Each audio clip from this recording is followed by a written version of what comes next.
Hey guys, Constance here from Cosmopolitan Cornbread. So I just got done filming my garden tour for this week, which when this video goes up, it will have gone up yesterday.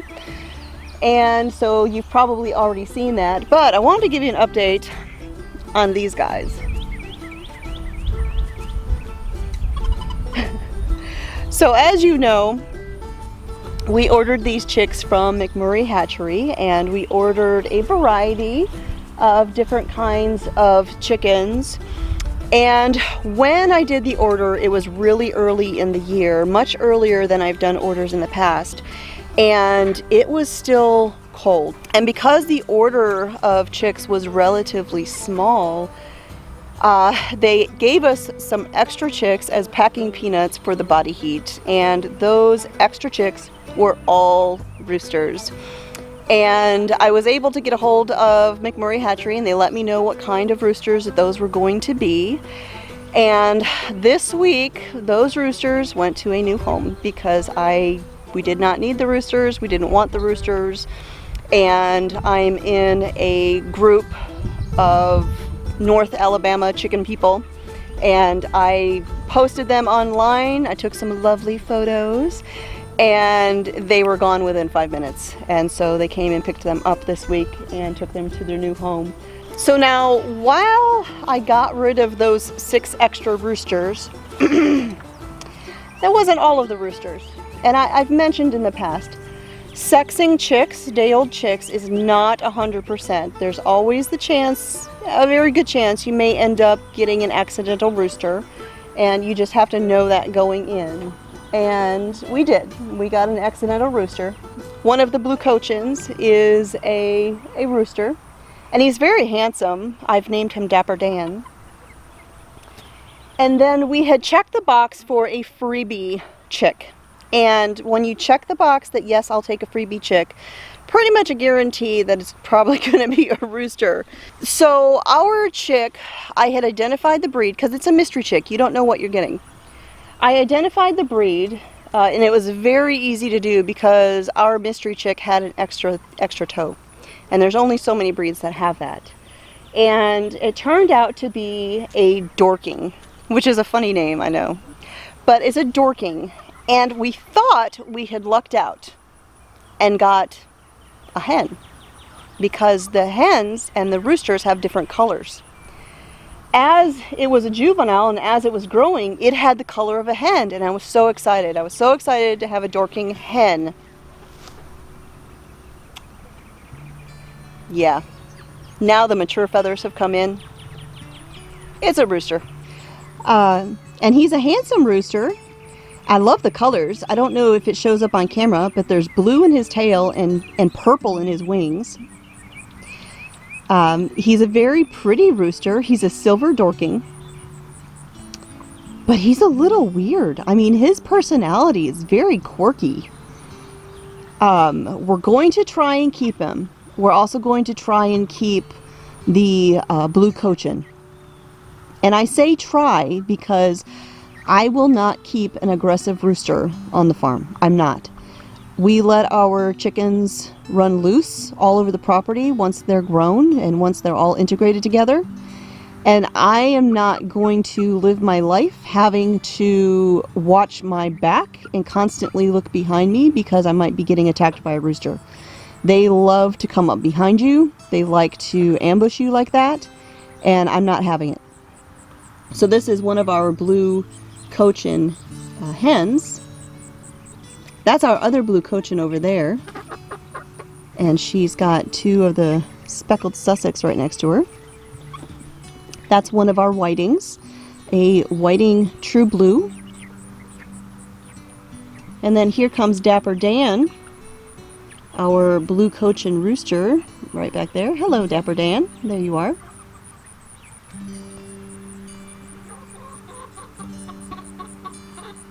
So as I said, I won't keep an aggressive rooster here on the farm. And even if it's a rooster that I think is beautiful, I love him, if he starts getting aggressive, he's got to go. I'm not going to keep him. And that one right there, Foghorn, previously known as Maggie, aka the Steel Magnolia, that had the run-in with Duke and we thought was dead and survived after all, who was the prettiest, bluest, blue-laced red Wyandotte that we had. Yeah, he's starting to test things this week, and we're kind of at the wait and see with him.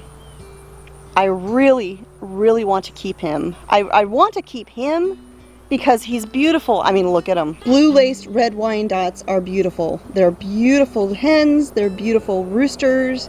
I mean, who wouldn't want one like that on the farm?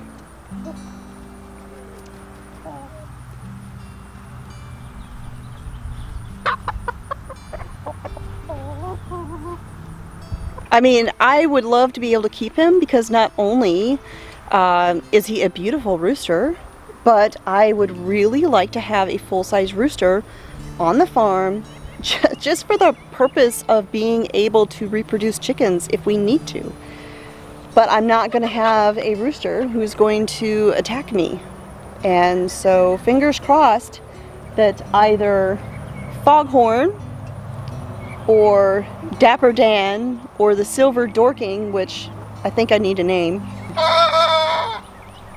Speak of the devil. He heard me talking about him. He agrees he needs a name. Hopefully at least one of these guys is a good rooster that we can keep.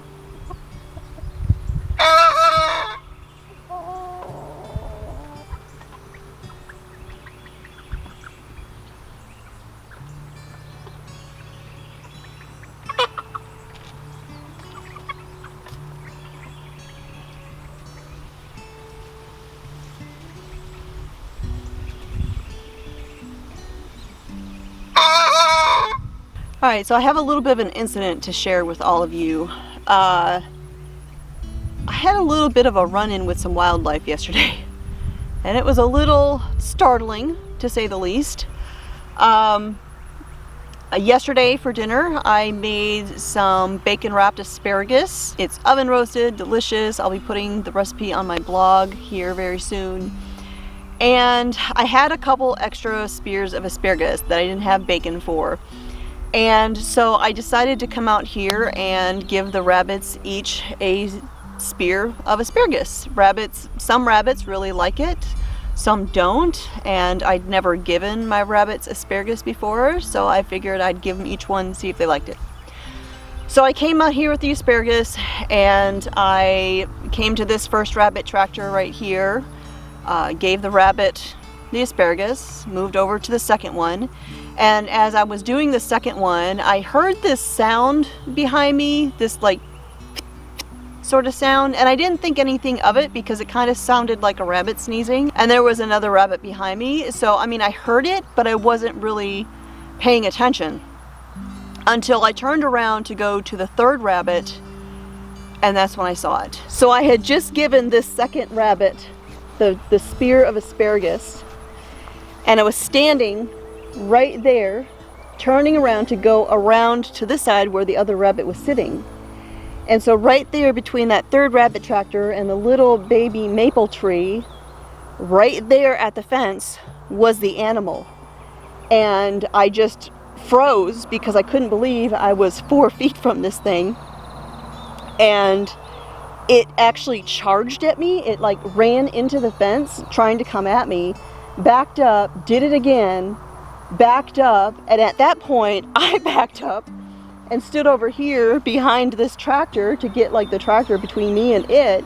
So I stood right here slightly shocked, and I pulled out my phone because I had to get this on camera. I am being chased by a skunk.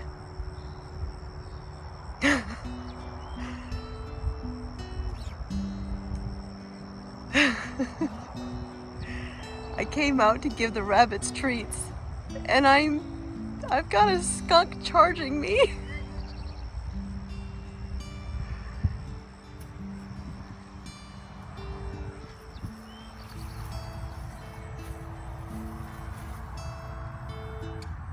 Here's your asparagus.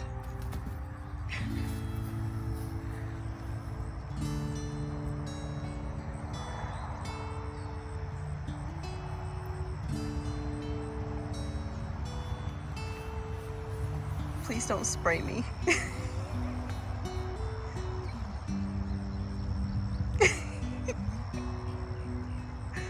Oh my goodness.